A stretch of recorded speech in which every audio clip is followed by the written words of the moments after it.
In a post-apocalyptic world, the scariest threat isn't the harsh environment, it's the surge of wild beasts overrunning what's left. Emma, one of the few remaining survivors, painted her home address on a city wall, hoping to reconnect with anyone still alive.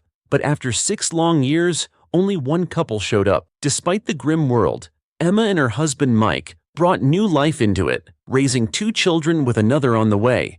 They were doing their part to rebuild humanity. One day, Mike was returning home with fruit from the hills when he accidentally hit a lion. It wasn't dead yet. As he moved to put the creature out of its misery, a flicker of movement in the woods caught his eye. A young girl with a backpack. It had been years since he'd seen another human. He chased after her, only to find a frightened child. He tried to reassure her, explaining that he meant no harm and even offered fruit from his truck. But terrified, she ran off. When he returned to the car, the lion had vanished. Someone else must be nearby. Just as he prepared to leave, the girl reappeared. Mike tossed her an apple, and she cautiously came closer. He promised more food back at home. She climbed into the truck without a word. Back at the house, Mike introduced the girl to the rest of the family, their 2 kids and their dog. The girl remained silent, expression blank, eyes distant. Concerned, Mike consulted their neighbors, Mary and George. They suspected trauma. Mike, however, had a deeper concern. He remembered the missing lion carcass and wondered if the girl wasn't alone out there. Mary tried to connect with the child, but the girl reacted violently. That's when Mary noticed something. Scars running along the girl's arms, identical to her own. Both had developed immunity after surviving the virus. The shared experience forged a silent bond. The girl finally allowed Mary to lead her to a room to wash up. Meanwhile, Mike and George returned to the forest. Near the spot where Mike first met the girl, they discovered a small, lived-in shelter. Clear evidence that someone else had been nearby. Back at the house, Mary searched the girl's bag while she was in the bathroom. Inside was a sketchbook filled with disturbing, dark imagery, and tucked in a hidden pocket, a letter. Just as Mary was about to read it, the girl entered the room. Mary quickly switched to a warm tone, calling her by name, Evie, but received no response. She gently encouraged her to rest.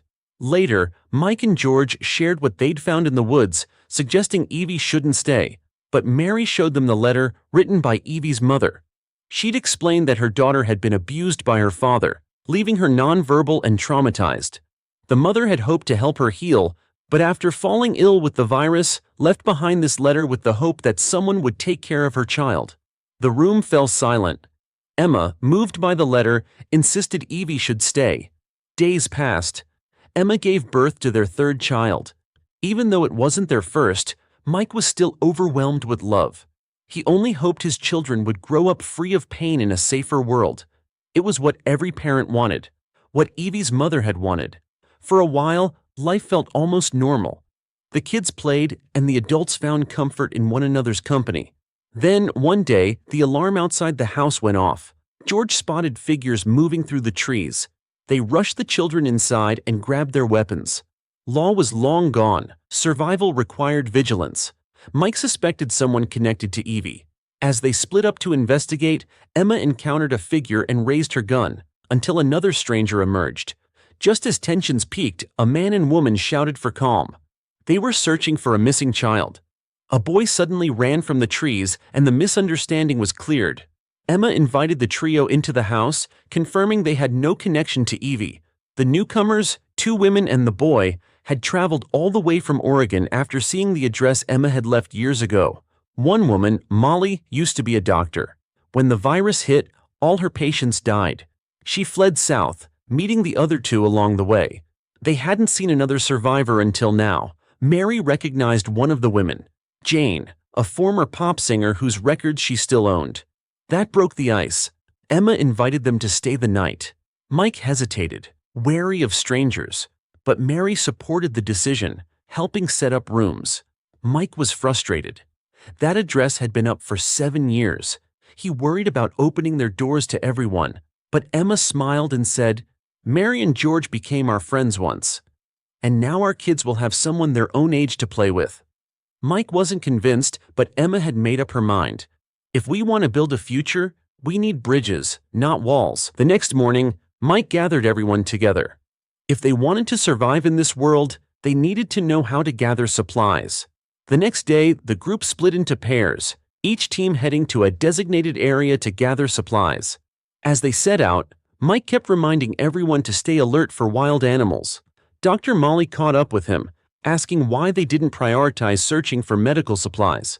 Mike explained that most hospitals had been picked clean years ago. Not long into the journey, a bison blocked the road, forcing everyone to continue on foot. The shelves at the store were nearly bare.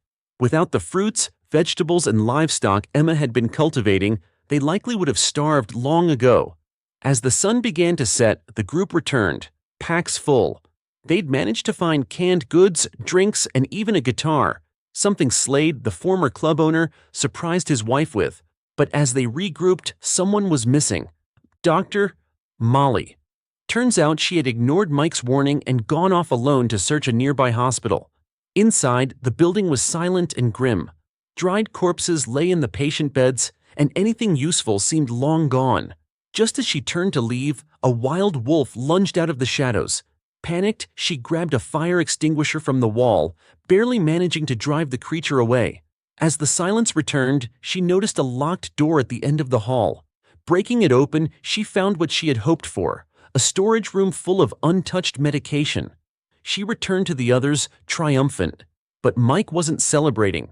Back at the mountain cabin that night, the group gathered around the fire to celebrate the day's haul. Slade's guitar found its purpose as Jane, the former singer, treated everyone to an impromptu concert. Slade, ever the entertainer, kept the energy high. For a moment, surrounded by laughter and music, Mike let his guard down. But beneath the smiles, everyone carried the weight of quiet sorrow, the kind only survivors truly understood. At dawn, George pulled Mike aside, a grin on his face. His wife Mary was pregnant. He was overjoyed to be part of this community. As a token of thanks, he gifted Mike a heavy hammer, an ideal tool for finding minerals. Mike chuckled.